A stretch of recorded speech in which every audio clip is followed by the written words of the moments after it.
Hello, everyone, and welcome to another episode of A Day with Your Fertility Specialist. I am Kadili Sabina, your host for today. And joining us today is Dr. Jane, our consultant gynecologist here at Alps Hospital, also a minimal invasive surgeon. Thank you very much, Dr. Jane, for joining us today on another episode. Thank you very much for having me. Yes, so today's topic is one that affects almost every woman you know of. So I would want you to share this link to people you know would require or need the knowledge that Dr. John will be giving us today. So share the link, comment any questions you might have, and let's proceed. Yeah, so Dr. Jane, we often focus heavily on pregnancy and childbirth, but we most times often forget what comes after childbirth. That's the postpartum healing stage. So, from a gynecological perspective, what does postpartum recovery actually involve? Thank you. So postpartum recovery is a whole lot, right? It doesn't just tell you that not just that the woman is fine, baby is okay.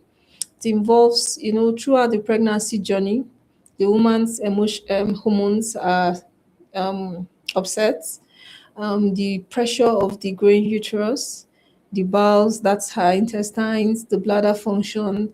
So all of those things, they are things that need to recover.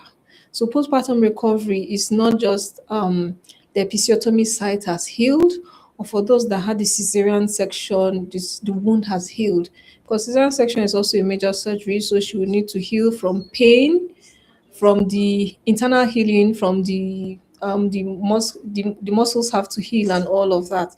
So postpartum recovery involves emotional healing, involves return to function of the bladder, the bowels, her hormones settled, then and also even what we call the pelvic floor. The pelvic Okay. floor is like a group of muscles that supports the uterus, the bladder, or we say the womb, the bladder, the intestines. That has to heal because during delivery too, in pregnancy there's pressure on it, and during delivery there's also stretch and injury To on the those pelvic pelvic floor. floor muscle. So it supports those structures alongside also maintains an important function such as sexual function. So postpartum recovery it also has to do that there's return to proper sexual function, and of course the woman is able to function. She returns to her normal function. All of those are part of postpartum recovery. Yes, most times we say women are not seen after the sixth week, but doesn't mean that you must heal within that time. Six Some women weeks. return and heal before 6 weeks. So 6 weeks is more like it's not the finish line. It's just an important milestone. Most women at 6 weeks would have returned significantly some functions, but still Okay. goes down the line. So we expect women to heal from all of these I've mentioned, and all of those are part of postpartum recovery. Okay. So, how is recovery when a woman has a vaginal delivery different from a cesarean section? How is it different? Well, both of them have their different path to recovery. Yeah, so a woman that's had vaginal birth, we talked about the pelvic floor. Now, the muscle that supports most of those structures, yes, they need to heal because of the stretching, the pressure, and all of that it goes through, especially those that have had interventions at birth, obstetric Okay. interventions like instrumental deliveries, those that have had big babies, those that have Okay. had a tear. All of those functions have to recover and alongside their sexual function. So the recovery it depends on the individual. Yes, so two persons can undergo vaginal birth, same kind of delivery. One recovers faster than the other. While for cesarean section, yes, it will look yes, there's reduced impact on the pelvic floor, that's the support system. But obstetrical section is also a major surgery. So they have to heal from the wound, from the pain, from those restrictions that come following a cesarean Cesarean section C-section. and all of that. So healing is a relative thing depending on the woman. Yeah, so the healing, there are different pathways. How you heal from a cesarean section and how you heal from a vaginal birth. Most importantly, we meet at the midpoint where you have to heal, recover from to your normal bladder function, bowel function, sexual function, normal functionality like carrying out her daily activities and all of that. Okay. So beyond urine leakage, what is another symptom that shows a woman's pelvic floor has not completely recovered from a delivery? Yeah, so just like we explained, the function of the pelvic floor, right? Those muscles support bowel function. So a woman beyond leakage, she can also pass stool and gas uncontrollably. Okay. She can feel pressure or protrusion. It means the support system is weak. So the organs which is supposed to support, just like the uterus, is now pushing downwards, what we call pelvic organ prolapse. Yes, so she can have all of that. She can have pain during intercourse just from the scar tissues that would have come from the repair of the tear and all of that. So some of those things can point to tell you that this woman has not fully recovered from the pelvic floor have not recovered fully following childbirth. So symptoms could be the incontinence, then also the pelvic floor prolapse that you mentioned. Okay. So a lot of women have reported pain during intercourse and vaginal dryness, especially following delivery. But most of them blame breastfeeding. So what drives these changes and why is it so hard for clinicians to proactively open these conversations? Well, these conversations are there, but you yes, it's we encourage clinicians to ask these women, and that is why we're talking about postpartum recovery today. Often people are we are carried away with how are you, how is the baby? Baby, yes. So, but we don't take time to ask how is your sexual function, how is your bladder function, are you able to control this and all of that. So that is where we are going to be driving at. But for the pain following delivery, we mentioned that the scar tissues, when you fix a place, sometimes it heals with scars. Yes. Yes, so it can cause some tightening and cause Okay. some pain during intercourse. Again, during breastfeeding, a lot of women, their what we call estrogen is one of the major hormones that helps with lubrication and softness of the female reproductive part and other functions it performs in the woman. So it's significantly low, and that is what you typically see in menopausal women. Okay. So there's reduced libido. There's also dryness commonly seen in women in the postpartum stage when they are breast. All these are commonly seen during breastfeeding. So breastfeeding, there's a constant state of reduced estrogen. Okay, so for every problem, there was obviously a solution. So I heard that here at House Hospital we do laser vaginal rejuvenation, and this is one of the ways we help women, especially after delivery, that are dealing with weakness of the pelvic floor muscles and also stress urinary incontinence. Please, can you explain how laser vaginal rejuvenation works and how it helps these women?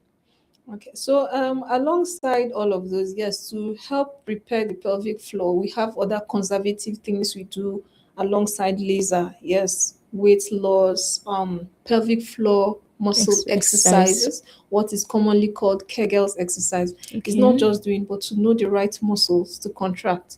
There's also pelvic floor physiotherapy. Then there are a whole lot, but we are going to focus on laser. Laser is Okay. also minimally invasive, so you don't have to cut, you don't have to suture. It's something that it works by introducing some form of energy into it works on the vaginal walls. It works on the vagina like it's creating a form of healing for the vaginal walls. So what it Okay. does, it stimulates the growth of collagen, also stimulates what we call it stimulates what we call inflammatory changes, some kind of changes that will lead to production of this collagen that supports structure, like a mesh that supports structures in the body. Okay. So that would help. It improves the tightening of the vagina. It can also help with some urinary conditions, like if a woman leaks urine when she sneezes and all of that. Yes, so laser can help do some of those functions. Okay.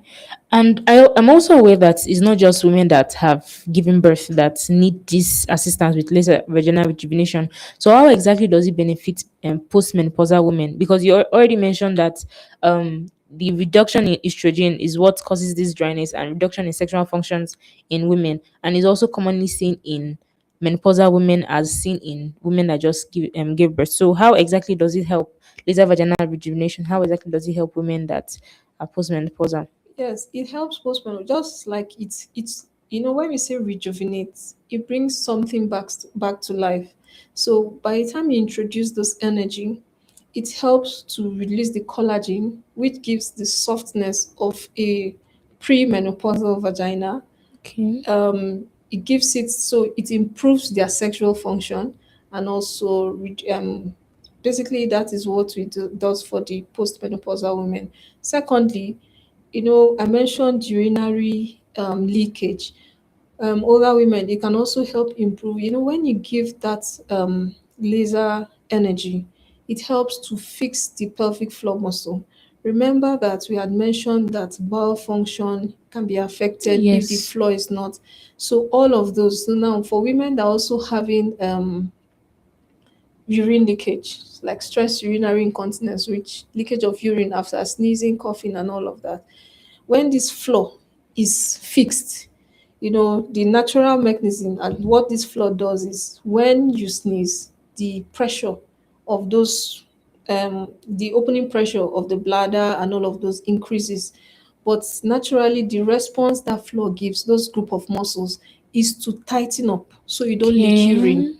So when you use the laser, you also improve the pelvic floor and all of those symptoms that they have, like even the urine leakage that comes with age. Remember, menopausal state is also a state where the risk for pelvic floor, stress urinary incontinence, and all Yes. of that is more. So that also improves that function, bowel function. It tightens the floor and also reduces their risk for pelvic organ prolapse. So the major thing, it repairs that floor. Then the supportive mechanism that it has is now improved, and all of those functions are improved. Okay. So, what patients would you recommend this procedure being done for, aside the postmenopausal women and postpartum mothers? Which other patients would you recommend this procedure done for? Well, it depends.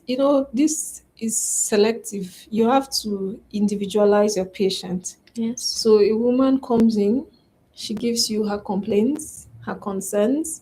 So that is what you do when you take history. When you listen to the woman's concerns, she's examined and all of that. So that's what I was trying to examine. Once you have established that you are treating a problem, you are not just going there because there is a laser to rejuvenate.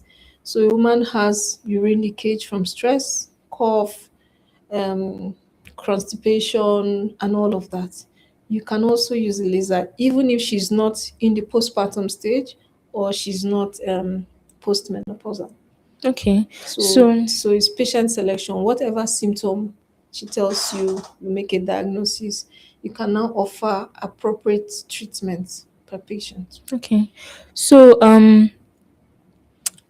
what's how would you address common assumptions like urinary leakage is common after pregnancy, or a CS completely protects your pelvic floor? So how would you and some people also say laser vaginal rejuvenation is a completely cosmetic trend. So how would you address these rumors that people put out? Well, leakage of urine following childbirth is common, but the fact that it's common doesn't mean a woman should live with her symptoms.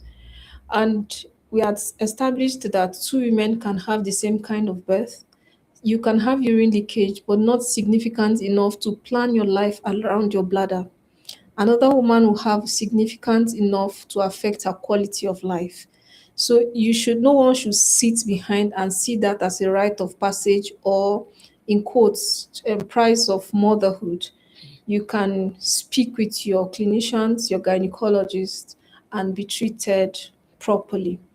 Then for a cesarean section, protecting against Pelvic floor. pelvic floor issues, Yes, not 100%. Yes, there's reduced trauma or stress on the pelvic floors compared to vaginal birth.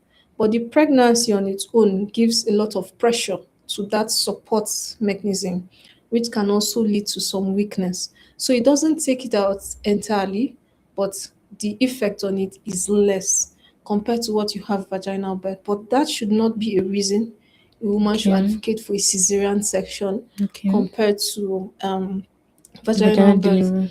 With respect to laser being a cosmetic surgery, um, it's the technology is new, so acceptance is still not 100% like we would expect as we've accepted some other things. Yes, so it has its functions, it has its place.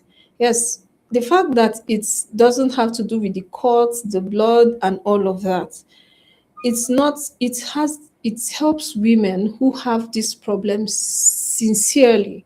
Yeah, you hear a woman talk about laxity and all of that. You know, that term is relative. A woman doesn't feel, she feels like pressure, she feels the whole place is open and all of that. It's something that can be done to help her without a cut. She goes Okay. home, she can continue her normal function other than a cut and all of those procedures that can be done alongside her pelvic floor physiotherapy and all of that. Yeah, so research is still ongoing. Acceptance is not 100%, but it's something that is worth doing and not necessarily a cosmetic surgery, but also help women improve quality of life and also sexual function, which is very important. Okay. So aside laser vaginal rejuvenation, what other is there a surgery that can be done to repair the pelvic floor muscles?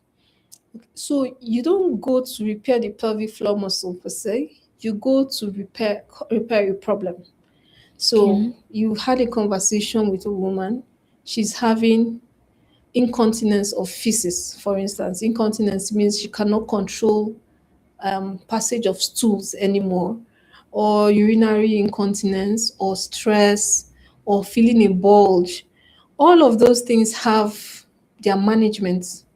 Yes, so by the time you are doing that, you can you treat those conditions. So, and they have their specific methods of management. You have what we do conservatively. It means doing not doing so much, but doing something. Then you also have medications alongside. We also have other surgeries that can be performed for either a prolapse, stress urinary incontinence, or urinary incontinence. It depends on how she's leaking the urine, whatever the condition is. So what she has will determine your option. So you will not go fixing just the pelvic floor. Okay. Rather, if that is the only challenge, you can also start conservatively by telling her to do what we call the Kegels exercises, pelvic floor physiotherapy, weight loss reduction, and all of that. Okay. This was a very insightful session. Thank you very much, Dr. Jane. Um, Thank you very much once again for joining us on today's live session. I'm sure most of us have gotten a thing or two from what Dr. Jane has said. As a woman, you don't have to listen to people when they tell you, oh, as Dr. Jane said, some of these sacrifices our bodies make to bring children as should not be seen as rite of passage, especially when we know these things are not functioning as they should. So you can always come visit us at the hospital. If you're a woman that has been experiencing symptoms like she has mentioned, like the prolapse, the uterine prolapse, or the stress urinary incontinence, you can come visit us here at Alps Hospital. We also offer the service laser vaginal rejuvenation, so you don't have to go anywhere else. We do it all here. So thank you very much, Dr. Jane, once again for your knowledge. We'll see you same time, same place next week. You can always go back to watch the videos in case you see somewhere that needs the this live session but was not able to make it in time. You can always go back to watch, and you can always book a consultation online through the numbers that will be displayed on the screen. So yeah, thank you very much once again for joining us. See you next week.